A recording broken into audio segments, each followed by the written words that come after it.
Hello, good morning, good afternoon, good evening. Ladies and gentlemen, welcome back to our channel. So today we have to, take on some issues that affect our country as it is. Before this dispensation, this political dispensation that we are now trapped in, around 1990, I think 97, 98, then to 99, when they actually, started, and Obasanjo came in as the first elected, president or politically elected president of the country. Before this time around, all the other military juntas that were coming and going were always promising, to have a transition that will last for like 6 months. Then that they will conduct an election and give it over to or hand it over to an elected governors. So, but before then, nothing was actually working. So they were always making these promises and we're always failing at it. So at the point, the political elite or those who were supposed to at least show interest to try to guide Nigeria as a country, to lead the country to the promised land, they start to draw back, while some other ones were, chased into exiles. So that was how we find ourselves in this present situation because normally people like Obasanjo himself, who is not supposed to be a politician, was not even supposed to, to be favored in that kind of dispensation. So we know who the politicians were as at that time. They were the ones that are supposed to actually be at the forefront, of that political dispensation. Supposing Abiola, who was a businessman and a politician, was even allowed, to at least, you know, um, take his mandate in 1993, maybe things would have been better because then they were all made up of, you know, and those people were made, their groups were made up of mainly politicians. You understand? So what I'm trying to say here is that the area we now find ourselves in, or this era that we now find ourselves in, you know, is a very big problem. So you might just be looking at it like it's one of those things that will come and just go on its own. I don't think it's possible because Nigeria is in a fix. Except that fix has to be refixed by the people, then the structure itself is dysfunctional. That's what I'm trying to say here. You know. So the issue here is that because this elite did not show that favor, I mean, did not show that interest at that time. So then the people that were favored were the Agberos, the touts, those who have the skills or the muscles, the guts to snatch ballot boxes. So that was how this whole thing started. So if do you understand what I mean now? Because it can never get better. That's what I'm trying to tell you. Except this structure is destroyed entirely in its entirety and reconstructed. That is the only way this political system can be better because the military will have fixed that this thing and that thing will have remained in our psyche, you know, then ongoing till whatever time. Then we will have at least perfect that structure, that was, that was put or forced in the psyche of the people. So, but now this what has been forced in our psyche now is the psyche is this dysfunctional system whereby we not take or whereby power, brute force, and every other thing is applied, to rig an election at all cost, barefaced at all costs without no consequence whatsoever. People kill people during an election and stuff like that. Nobody is ever held responsible or prosecuted. That is what is going on. And that is what we keep going on. Just after the election, everybody just move on again, like, it's just one of those things. It's only those that lose people during the elections that are really feeling it that will keep feeling it. All others will just be there making noise. Even those who are making noise now, just give them one position or compensate them with one little cash and stuff like that. They just forget about the whole thing. Then they move on again. It's like this whole occurrence have to start repeating itself every 4 years. So what I'm trying to say here is that Agbero-ISM has come to stay. So democracy or whatever kind of craziness or Agbero-Crazy and whatever, is what Nigeria has found itself in. So it's going to take a lot of work to actually dismantle the system and reorganize the system. So to me, the easiest way so far, out of this whole dysfunctional system is to break the entity called Nigeria. Because we all know that Nigeria is not one. Just the way it is right now. Everybody is shouting, everybody is crying, everybody wants to be liberated. The Middle Belt want their freedom. The Northeast want their freedom. The Northwest want their freedom. The Southwest want their freedom. The Southeast want their freedom. The South want their freedom.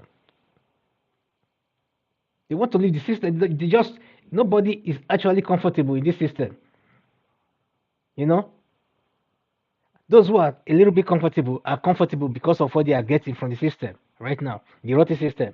Because if the system is fixed today, that is when you see who the real Nigerians are, or who the real people are. Just a few years ago, when Jonathan was there, you can see what the North was already saying. The North was already fed up because they just couldn't even, imagine a Christian leading them for like 8 years, then, or maybe another Christian coming in again for whatever reason, especially when Yaradua died. So, and I remember the Sultan of Sokoto said something. He said the only thing that they had was power, political power. And again, that has been taken away from them again. Then what is left? Just imagine that. That is only because they have political power during those cool days, etc. That was why they were, comfortable staying in that country because they just cannot actually withstand a Christian ruling over that country. Let's say for like 8 years, or maybe another Christian come again for another 16 years to rule over them. They just cannot stand it. It was the Sultan of Sokoto that said that. Obi did not say anything like that, and now they are making noise. When Buhari talked about the blood and the baboons, did anybody said he was committing treason? Is he not the ones, occupying the Aso Rock today? When Buhari said the Muslims should not vote the Christians, did anybody hold him responsible that he was committing treason? No. So now that they have come up with some AI manipulated audio, then they want to use that one now to generate heat and to start to cause a problem between both religion, Christian, Muslim, or pagans, and what have you, or the African religions, like I like to call it. I don't call it pagan, because every country, every nationality have their own religion. It's only Africans that are torn between two religions, then they forget about their own culture or cultural whatever, demonize it the way the European and the Arabs demonize it, and they start to use that one also to brainwash, the next generations to come.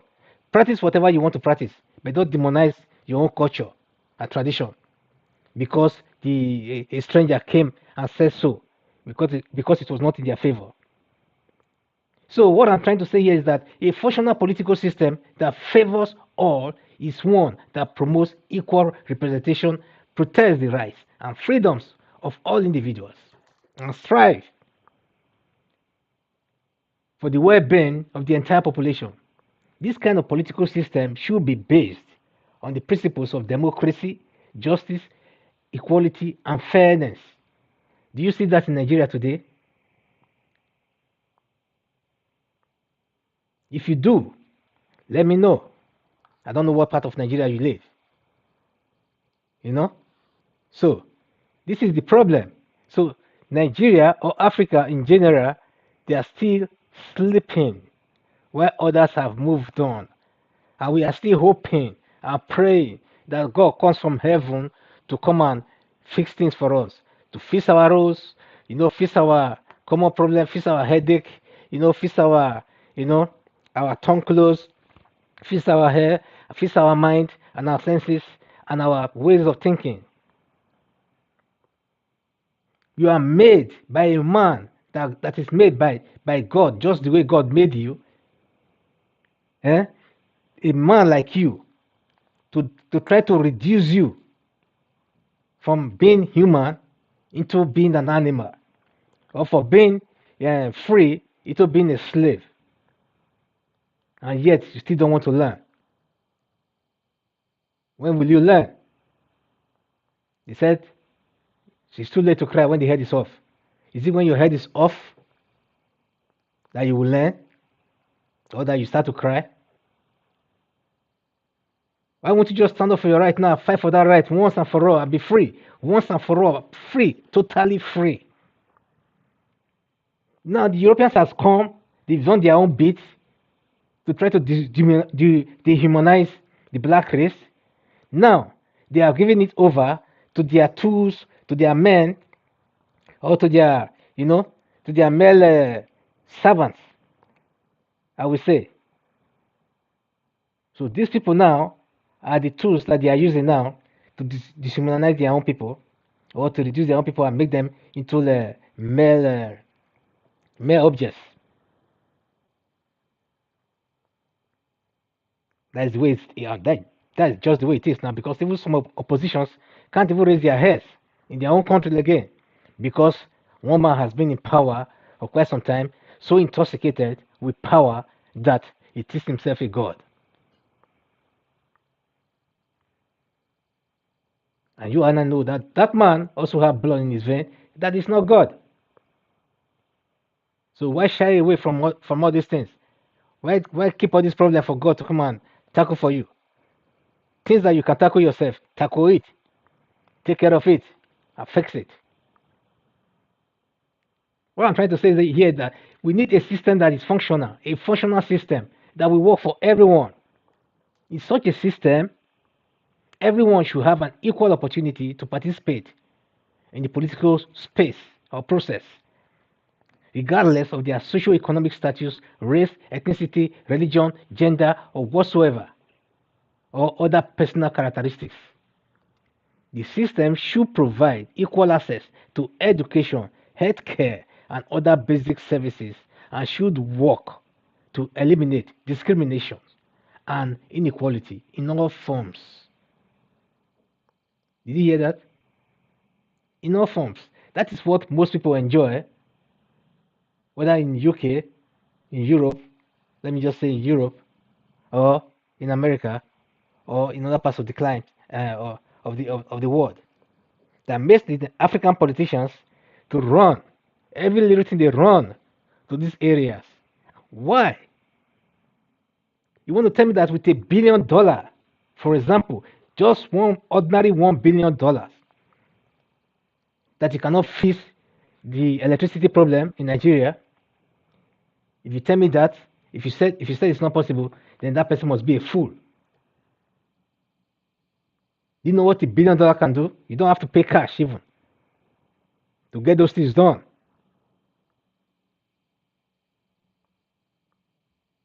Do you know how many billions of barrels of oil, or millions of barrels of oil that Nigeria produces on daily basis, or billions that is produced on yearly basis?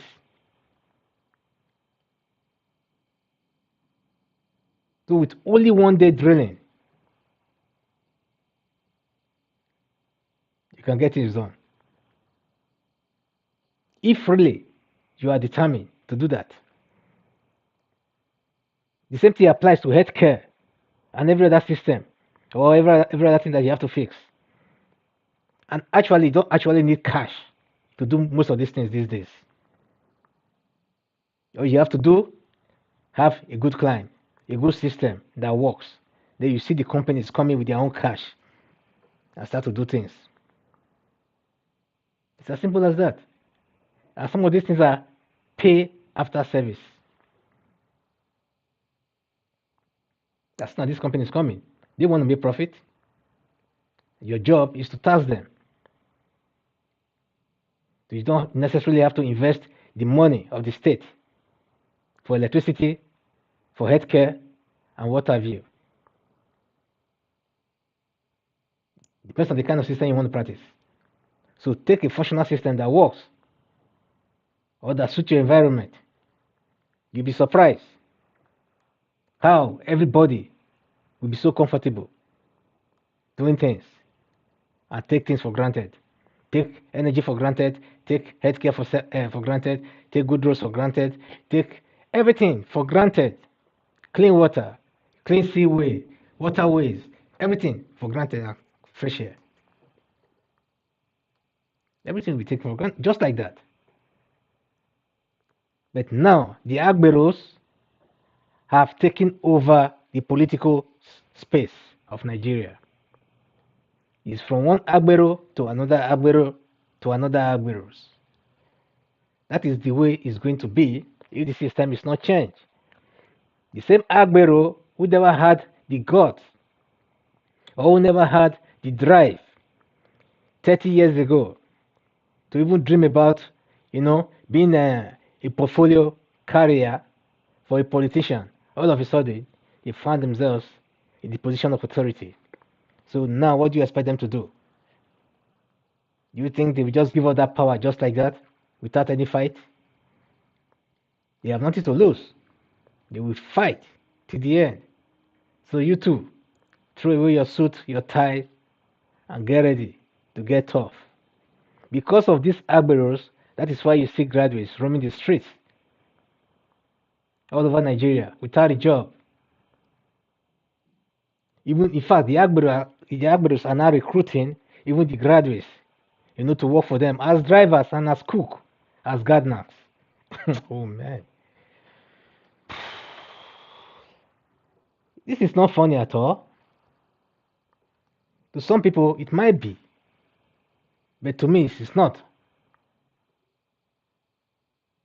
So this system that they are practicing is, it's leading us to nowhere, but into more deep. The kind of system we actually want is the system that should ensure that the government is accountable to the people and acts in the public interest. It should guarantee transparency, honesty, and integrity in all government dealings and decision-making processes. That system should also encourage peaceful dialogue, compromise, and negotiation to resolve conflicts and ensure stability. Without things like that, nothing we ever function the way it should. So we can keep dreaming from now till the kingdom come. Nothing will change. Because these people are the beneficiaries of this whole malfunction, malfunction, political system that we now find ourselves in. Overall, a functional political system that favors all should prioritize the well-being of all individuals and communities rather than serving the interests of a small elite or powerful groups. Now, the so-called elite now are the Agberos. So Agbero-ISM has come to stay. It should promote social, economic, and political stability while upholding democratic principles and fundamental human rights. You see, like I always say, these fundamental human rights are these